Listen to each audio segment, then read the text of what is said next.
मुंबई की भीड़-भाड़ में जहां सपने पांवों तले कुचल जाते हैं, वहीं धारावी की पतली गलियों में 12 साल का अर्जुन रहता था। उसका घर एक टूटी सी झोपड़ी थी और उसके पिता शंकर एक रिक्शा चलाते थे। माँ बीमार रहती थी और स्कूल की फीस अक्सर एक बोझ बन जाती थी। पर अर्जुन का सपना बड़ा था।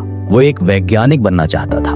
वो हर रात अपनी छोटी सी किताबों की अलमारी के सामने बैठकर तारों को देखता और खुद से वादा करता, मैं हार नहीं मानूंगा। एक दिन स्कूल में एक पोस्टर लगा, राज्य स्तरीय विज्ञान प्रदर्शनी, विजेता को मिलेगा स्कॉलरशिप और दिल्ली में पढ़ाई का अवसर।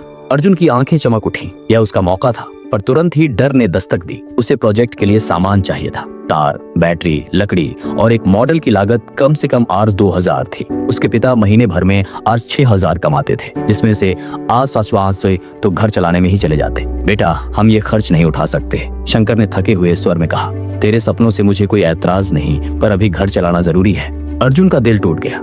पहली बार उसे ऐसा लगा जैसे उसके हालात उसके सपनों से बड़े हो गए। स्कूल के विज्ञान अध्यापक जोशी सर अर्जुन की उदासी भांप गए। उन्होंने अर्जुन को रोते देखा और पूछा।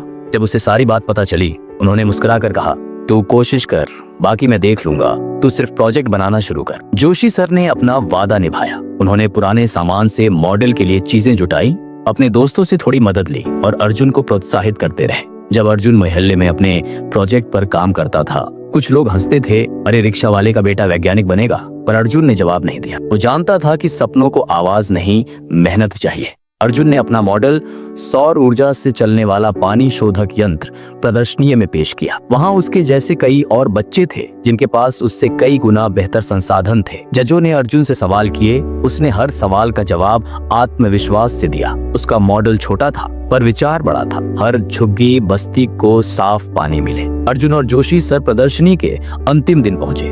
दिल तेजी से धड़क रहा था। मंच पर जब नाम घोषित हुआ तो पहले 2 नाम किसी और के थे। तीसरे और अंतिम विजेता के रूप में जब अर्जुन शंकर यादव का नाम लिया गया, उसकी आंखें नम हो गईं। उसने मंच पर खड़े होकर देखा, जोशी सर ताली बजा रहे थे और भीड़ में उसके पिता पहली बार अपने आंसू नहीं रोक पाए।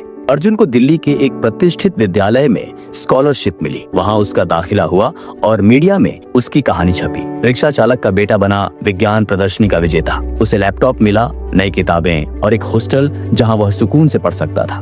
3 साल बाद अर्जुन गर्मियों की छुट्टी में वापस मुंबई आया। इस बार उसके पास एक नया सपना था। मैं अपने जैसे बच्चों के लिए एक निःशुल्क विज्ञान केंद्र बनाऊंगा। वह जोशी सर के साथ मिलकर बच्चों को पढ़ाने लगा। उसने एक छोटा सा कमरा किराए पर लिया और वहां छोटे बच्चों को मॉडल बनाना सिखाया। धीरे धीरे अर्जुन का केंद्र चर्चित हुआ। कुछ एनजीओ ने मदद की। अर्जुन के केंद्र से निकलने वाले कई बच्चे राष्ट्रीय स्तर की प्रतियोगिताएं जीतने लगे। आज अर्जुन IIT में पढ़ रहा है, पर हर रविवार वीडियो कॉल के जरिए वह अपने केंद्र में बच्चों को से कभी हार मत मानो। हालात चाहे जैसे भी हो, अगर इरादे मजबूत हों तो रास्ते खुद बनते हैं। सफलता का रास्ता कठिन जरूर होता है, पर अगर हम कभी हार न माने तो सपने हकीकत बन ही जाते हैं।